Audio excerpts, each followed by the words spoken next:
বলছে আর না বললে চলে নাই। তো গল্পটা মন দিয়ে শুনো। তো আমার দাদু আমার এক আত্মীয়র বিয়া বাড়ি গেছিলো। তো বিয়া বাড়িতে সবই কিছু ভালো করেছে, খাওয়া দাওয়ার আয়োজন, শুভার আয়োজন, সবই কিছু ঠিকই আছে।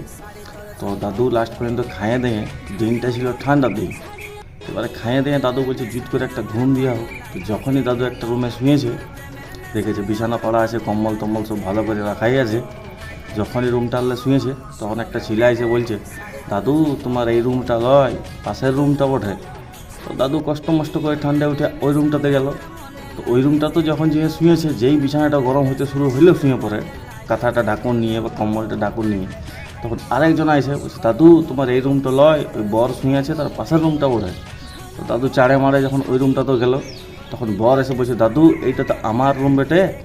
তখন দাদুর আর পাইলনে রয়েছে, তখন রেগে মেগে বলে দিল, হ্যাঁ রে শালা, আমাকে বিয়াতে ভোজ খেতে রেখেছিস না শুধু বিছানা গরম করতে ডেকেছিস।